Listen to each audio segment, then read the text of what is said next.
In today's video, we're going to talk about everything that you're going to need to drive to Disneyland Paris. Yep. What are you going to take? Yep. Where are you going to stay if you live up north like us and don't want to do it in one journey? What do you need to legally drive in France? And we're going to compare the ferry Gaz doesn't do ferries. and the Eurotunnel. And also, we have some bonus tips for you near the end of the video. We do indeed. Shall we get cracking? Let's get going. Right.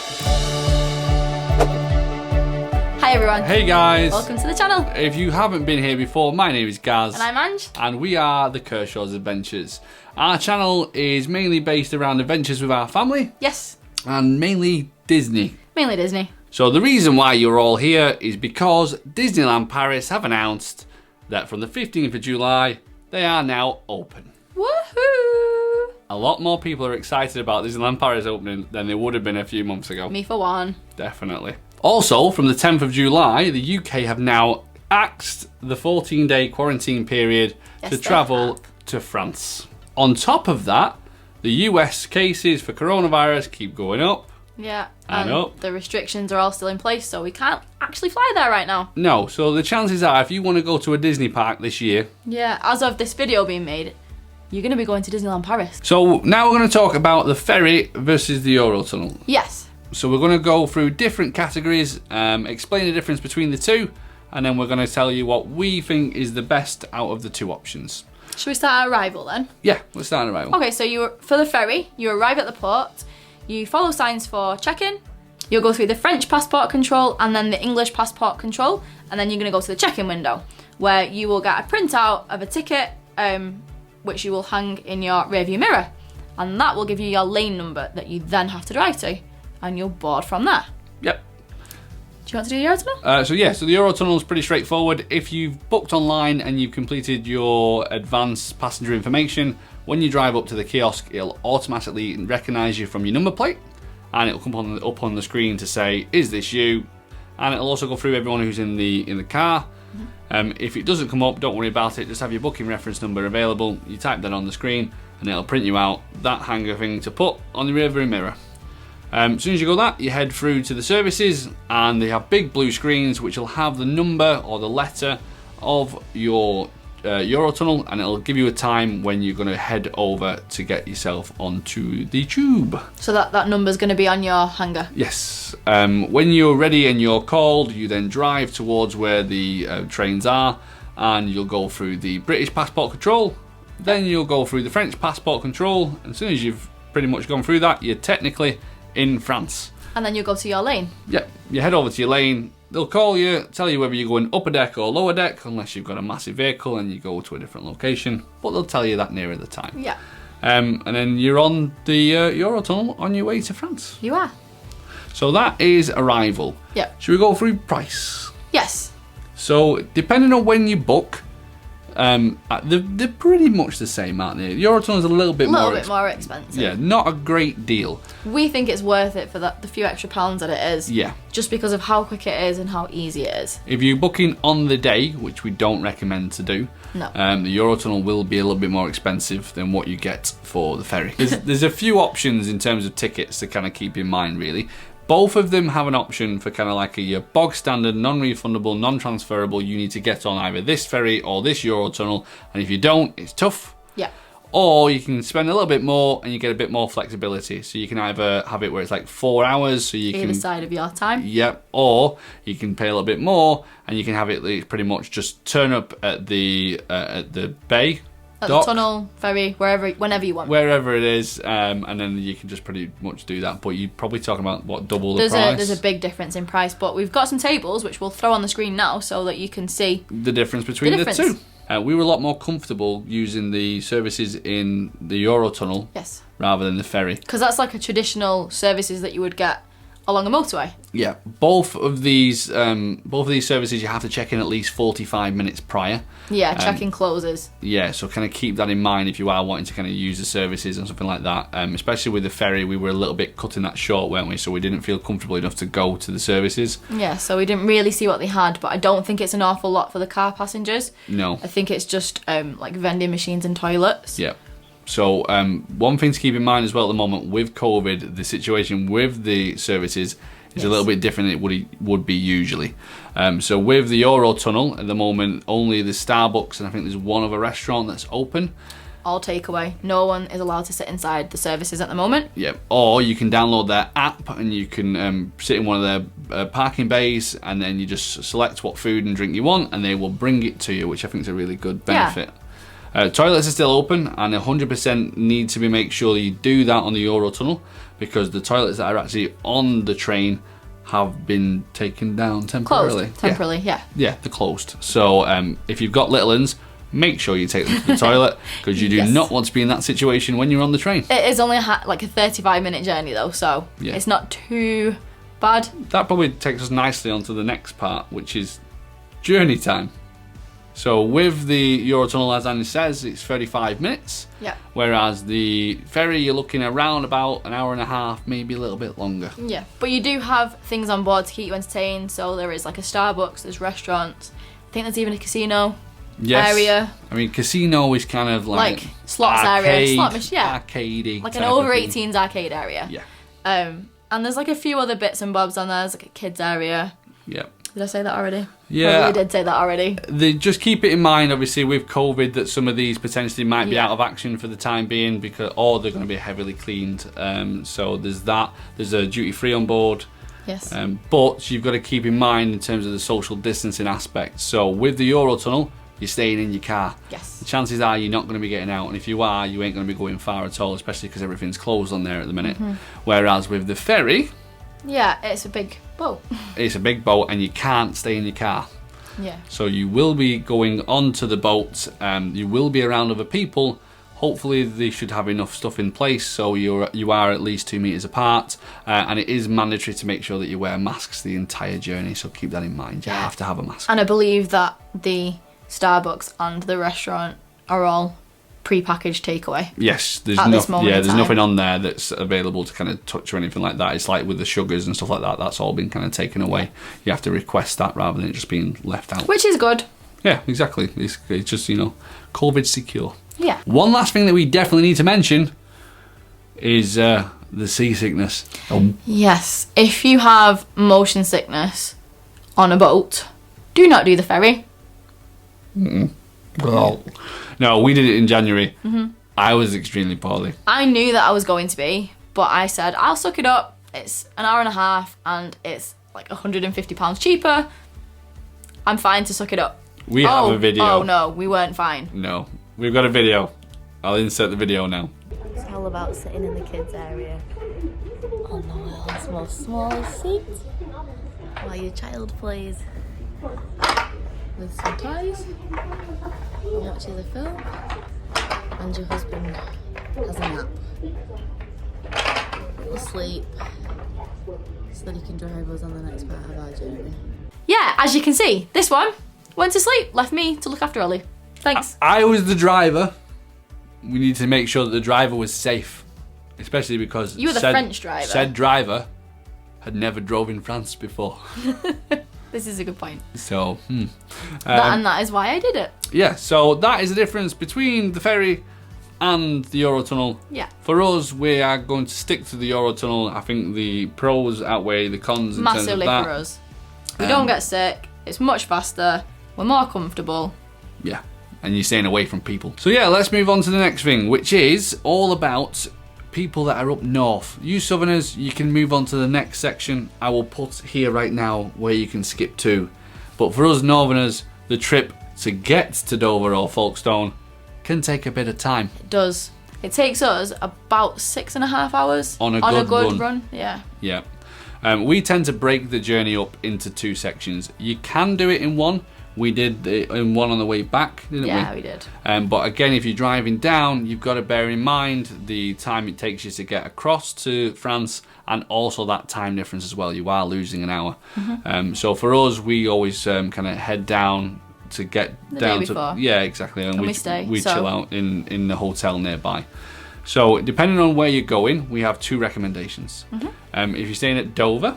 If you're staying at Dover, we recommend the Travelodge. It's a really cute little Travelodge, really nice and clean. Has a little complex with like Nando's and what else was on there? There's a few other little restaurants. Yeah. They do shut quite early though, which we found out the first time. You do have to pay for the car park as well, unless you turn up after 9 o'clock. Yes, and then it's free. And we turned up after 9 when everything was shut, so it was fine. Free. Yeah, so I think it's between 9 in the evening and 8 in the morning. So if you're kind of checking out early morning and you arrive quite late, then you don't need to worry about it. And that for us was about £38, wasn't it? Yeah, it's convenient because it's literally 2 minutes from the ferry. Yeah, I'll insert just to show you the distance in terms of what you get there. But bear in mind the time you book your ferry for. Cool. We made the mistake of booking 6 a.m. ferry. We're like, yes, we'll be in France at 8:30 their time. Brilliant. Yeah, but then you've got to take into consideration that you've got to be there 45 minutes before, as we said before. So that means you've got to get up at 4 a.m. That was not fun. No, not with a 2-year-old. Not good. Tiredness and sickness combined. Oh, bad. Not pretty. So just bear that in mind. Yes. On to Eurotunnel. So we stayed at the Premier Inn in Folkestone. That was a nice, it's a much smaller hotel, so I can imagine that booking up a little bit faster than what you would get in the Travelodge. Yeah. But that was, again, I think was around about £40. I think that was just a little bit more than the Travelodge. And both of these we booked relatively close as well, so there might even be a cheaper deal on this. Yeah. But we pretty much booked them within 24 hours, Within didn't 24 we? hours of going down, yeah. So availability was good. Obviously with the summer months that might change a little bit, but in January, February we didn't have a problem with that. No. If you're looking for something to eat there's a pub which is just across the road from it. That looked quite nice. We didn't get a chance to eat in there though, did we? No, we arrived too late again. Yes, but there is also a Tesco which is literally like a 5-minute journey away. So if you want to kind of stock up on some food to be able to take over there to make it a little bit cheaper, then there's a good place. Again, with petrol, we probably recommend filling that up before you head over there to stop you having to worry about getting petrol. But we'll cover that off in a second. Yes. All the information in terms of the ferry and the Eurotunnel are in the description below. So that includes in terms of where to go for ticket prices and stuff like that. And also we'll leave the coronavirus updates in there too. So if you're wanting to take a look at that to see the differences that they're doing during COVID, then take a look down in the description right down there. We'll also link the hotels that we stayed at just to make it easier for you to find them. Now we're going to talk about what you're going to need to travel to France. You're going to need passports, obviously. Passports. Definitely need them. Yeah. You don't have them. Nope. You ain't getting into the country. Nope. Also, you need a driving license. Yes. Unless you're flying by magic carpet. I can show you the way. But then you don't need the ferry or the Eurotunnel. Talking about the car, there's a few other bits and pieces you need to get. So the first thing is make sure that you have European cover on your car insurance. Many car insurances only cover you for third party. Yes, and you want to make sure that you're fully comped, especially if you hit somebody out there. What are you going to do with your car? Yeah. So definitely make sure you're fully comped. Give your insurance company a call. They will add that to your insurance policy. It's not that dear. I think it was something like £35 when we went last time. Most of that was an admin fee. Yeah, about 25 quid of that was an admin fee. So if you've got multiple trips and you know when you're going, make sure you add them trips on together and it'll only be one admin fee rather than the two. Yes. And just bear in mind as well that they do want to know the dates that you're travelling there as well. It covers you for around about 90 days usually on a policy. They do change depending on the policy that you get, but usually it's about 90 days that you use throughout the year. Yeah, and make sure you give them plenty of time because they need to send a green card to your home address, which you will need to have in the car with you whilst you're driving in France. Yeah, if you get pulled over, they will ask for that, so make sure that you have it. Whilst we're talking about the car again, I'm going to mention roadside assistance. Yes, make sure you've got breakdown cover. Don't want to be stuck on the side of a French motorway. It's going to cost you a lot of money, people. You definitely don't want that to happen. No. So make sure you get cover for that. You can get some that just cover you for that trip, but we have a policy that covers us for the entire time. Yes. So that's it really in terms of what you need to take with you apart from what you need in the car. Yeah, there's a few items that are a legal requirement to have while you're driving in France. So we'll go through those now for you. Yes, if you don't have these, there's fines, different fines for different items. Yep. So I will link that in the description below, which will have a list of the items and it'll also have the fines that come along with it if you don't have them. Yeah, so the first items are going to come in this bag. There is some stuff in this bag that we've had to purchase in addition to the bag because it didn't have everything in that is required. Should we cover that off first? Yeah, let's get the ones out that you're going to need to purchase that don't always come in the kits. First of all, breathalyzers. Relatively cheap. I think these cost me like £5, but you need to have a minimum of 2 of these in the car at any given point. So this just kind of gets chucked in the bag. But again, that didn't come with this set. No. This set we got from Halfords, by the way. It's around about £30. You can get a little bit cheaper. I think you can get it on Amazon for about £20. I will leave an Amazon affiliate link down below. If you click on that, we get a little bit of a commission from it. It's not much. It goes in Ellie's bank account. Yeah, so that'd be nice. Thank you very much if you if you decide to use it. So yes, so that's breathalyzers. Yep. Other things as well. Well, you get a high-vis jacket. You get one. You get one. You need to have one for every single person in the car. So we had to buy an additional 2. Yes, if you break down, every single person needs to wear these. Yeah. So make sure that you have them with you. Next, Le Gub sticker. Yeah. Every car has to have a GB sticker displayed on it. Yeah, majority of cars these days have the GB kind of sticker or logo on your number plate. And you don't need to put that on if it does have that. No. This one came with this, which is just kind of a peel and stick on. We don't need it because we've got it on the number plate, but it is still in there. And if you want one that you can take off, you can kind of get ones that are magnets, which are a little bit dearer than that. Yeah. But yeah, that's a GB sticker. Next is a first aid kit. Has all the bits and pieces in there, but again, by law, you need to have a first aid kit in the car. So again, if you get this, it's just included in that. Yeah. It's a good one. Next is this, which is the warning triangle. So this is if you break down, you need to put this on the road. Behind your car. Yep. So that's just nice and easy to keep in the car. And lastly, we have these headlamp beam adapters. So these you stick on your the front of your car on the lights, because when you drive, or because we drive on the opposite side of the road, we can blind the French drivers that are on the opposite side. Yes, so you need to put these on your vehicle. I will quickly put a diagram on screen now to show you what that looks like, because it can be a little bit confusing. Some cars, some modern cars anyway, you don't need to worry about this, because there is a setting that you can just get onto the on your car. Turn it into right-hand drive mode. And then it just kind of sorts itself out and changes the beam automatically. Yeah. So, kind of keep that in mind, really. Yeah, so that's all legally required to be within reach in your car. Yeah. We just keep it on our back seat. Yeah.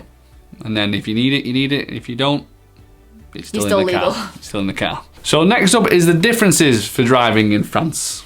Yeah. There's a big one. You're on the wrong side of the road. You're on the right. Right. The other right. Wrong, right. Right, wrong. You're on the right-hand side of the road. Also, as well, it's in kilometres per hour. Yes. And not miles per hour. Yeah. Most cars now have digital miles per hour, so just make sure you change that in your settings on your car. Yeah, and try and do that before you actually get there, because it can be very confusing when you're trying to do that driving. Don't do that, people. Don't do that. No. Keep your eyes on the road. Exactly. Also, with it being in kilometres per hour, the speed limits are different. Yes. And it's a little bit more complex than what you get in the UK. Yeah, you've got a wet speed limit and a dry speed limit on the auto routes, which are their version of motorways. So when it's dry on the auto route motorway, it's 130 kilometres an hour. When it's raining, it's 110 kilometres an hour. It is. And the lorries and the HGVs have a different speed limit as well. So as you're driving along, you might see that there's a speed limit change on there, but just watch out, because if it's got like a lorry symbol, it's just for them. Yes. Speaking about lorries, the great thing is as well, there's parts of the auto route that they can't overtake. Yes. So you get to just go past them. You're not stuck behind lorries for hours. It's a good thing. It's brilliant. It is. And with overtaking as well, one thing that we've noticed is if someone's coming out of that right-hand side lane and they leave the left indicator on. So if you're in the outside lane, you might think that they're going to be swerving into your lane, but actually they're not. They're just keeping the indicator. Yeah, they're just keeping the indicator on. Go past the lorry or whatever it is, and then they go back in and turn the indicator off. Yeah, that just seems to be a common thing for French motor drivers to do. Yeah. Another thing to note is they are stricter about moving back in to the inside lane in France than they are over here. Yes. So don't hog that middle lane. You will get people flashing at you, beeping at you, swearing at you. Get in. Yeah. Not like we're talking from experience or anything like that, but you know. No, we saw them doing it though. Yeah. So we've mentioned auto routes, which are motorways. Yeah. There are 4 that you need to do when you head over to Disneyland Paris. I actually prefer this route and driving in France compared to what I do when I'm in the UK. Yeah. Gaz doesn't like driving the UK side of the route. It just makes, you realise how bad our system is when you see how easy it is. But that is because these are toll roads. Yes. So when you get there, average you're probably looking at around about, was it about £50? About £50 for a return give or journey. take for the exchange rate. Yeah, they're nice and straightforward. You hit a toll road, you'll end up taking a ticket at the toll booth. You'll drive for hundreds and hundreds of miles, or kilometres. And then when you get there, you insert that ticket, insert your card. There's no need for a pin or anything like that. It'll just charge your card. But just keep in mind what's at the top, because you want to make sure that you hit a credit card lane and not one of these ones that like auto charge because you haven't got anything. They do have some for cash, but it's just so much easier just to use the card. We 100% recommend to use card. And another note, if you've got no passengers, it is going to be on the wrong side, so you are going to have to climb over to insert your card. And then get back quickly and drive before the person behind you goes beep, beep, beep, beep, beep. There are 4 auto routes on the way down. So you start off on the A26. You then go to the A1, which is probably the longest one. Yeah, that's the longest stretch. You have hundreds of kilometres on that one. You know you're getting close then when you're moving on to the A104, which is just outside of Paris. And then when you hit the A4, you're seeing Mickey signs, people. You're nearly there. You're so close. So those are the 4. On the way down there are plenty of services, but they're not called services. No, they're called airs. Airs. There's 2 types. Yep. So there's just standard airs, which are just like a little picnic spot with some toilets, and mainly where the truck drivers stop to have a break. Yep. And then you've got the airs de service, which, do you want to explain what the airs de service are like? It's pretty much like a service in the UK. The favourite one of ours is just when you're coming off the A26 and going onto the A1. There's a Starbucks. That is the reason why we like it, people. They don't speak much English there. No, we got by though. We use Starbucks English. I go in there and I go, bonjour. And they look at me like, oh, for God's sake. He's not French. I'm not. I'm not French. And I go, un caramel macchiato, un English breakfast tea. And free. No, I don't say free. I go, and toi pain au chocolat. And he says and, he doesn't even say eh. He says and. I do say and. And they just go. Starbucks French. He's fluent in it now. I am. That's what I know. That's all I know. And je ne comprends pas. I don't understand. I have no idea. Other things to mention in terms of services is probably petrol. Yes, petrol is not petrol. It is sans plum or octane. And diesel is gasol. Gasol. Gaz likes that one for obvious reasons. Gasol. Gasol. No? Also as well, a lot of people worry about the congestion charge that's in Paris. You're not going close enough to Paris unless you're actually planning to have a trip into Paris. If you're just going to the LP, you're not going close enough to worry about the congestion charge. Yep, so don't panic. Completely forget about it. You don't need to worry about it. So you have done all the driving. You have a car. You're in Disneyland. You need to pay for parking. Yeah, if you're not going to walk to the parks, you are going to have to pay. It's roughly about 30 euros? 30 euros for the standard parking, 45 for the parking that's right at the front. Yeah, it just kind of gets priority on there. Unless you're an annual pass holder, in which case it is free, unless you have the Discovery Pass, but you can add a parking pass on for 60 euros. And something to keep in mind, if you're staying at Davy Crockett Ranch or you're staying at the Village Nature, you're not in walking distance. So the chances are you are going to have to park. So factor that in when you're making your trip. Yeah. So that's it, guys. We are pretty much at the end of the video. But as promised, we have a few tips to take with you to Disneyland Paris. Yeah, so the first one is in winter. It is exceptionally cold in Disneyland Paris.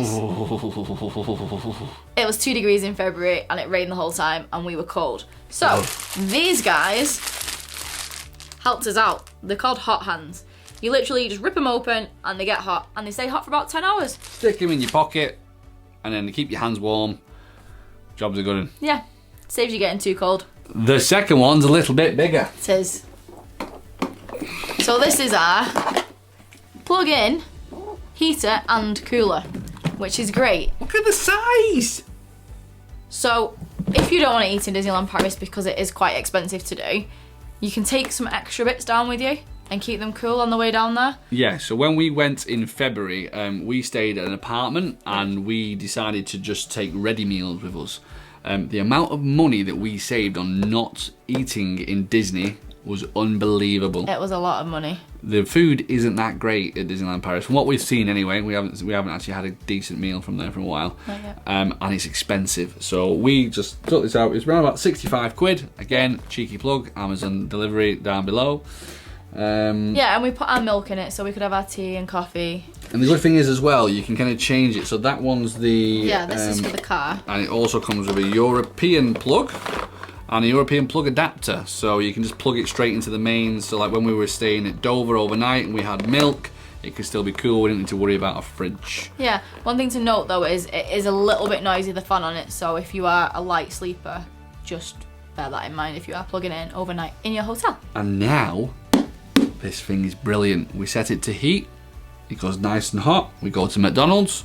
We can bring it back. Takeaway McDonald's, it's still hot when you get home 15 minutes later. Brilliant. It's a nice little takeaway box. Definitely something we recommend getting. That's Yeah. fantastic. It is. Third one, I'm hoping a lot of people already know this, but we like to take an extension lead with us. Yeah. Because you only need to put one plug into the wall. By plug he means adapter, European adapter, plug. That's exactly what I meant. You plug that in, you don't need to worry about many, because we forgot it last time, our adapter. £10 from the service is absolutely ridiculous. Yes, so make sure that you take them with you, the adapters, plug it into the wall. You have 4, 8, depending on what the extension lead is, and you don't need to worry about any of them adapters. Yeah, make sure you take a load of snacks in the car for the journey. Just breaks your journey up nicely. And if you've got Spotify or Apple Music, make sure you get the Disney Parks playlist on there. Get yourself in the mood for when you arrive. Into the unknown.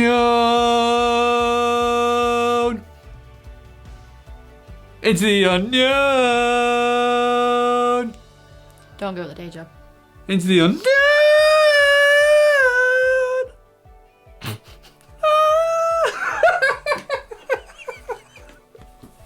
Gaz doesn't sing. As you can tell. Oh dear. Anyway guys, that's the end of this video. It is. If you haven't already caught us on the socials, you can do. Mine is on Twitter, which is _Kershaws. You can find me on Instagram at the Kershaw's Adventures. If you haven't already guys, please give this video a thumbs up. It really does help us. Yeah. And also leave us a comment below. Let us know if there's anything that you want to know about DLP. We've got tons of ideas for videos, and if people want us to make them, we will make them. Yeah, and if you haven't already, please subscribe to our channel and hit that notification bell. That's it guys. Thank you very much for watching this video, and we shall see you in the next one. Bye Disney friends. Thanks. Bye. This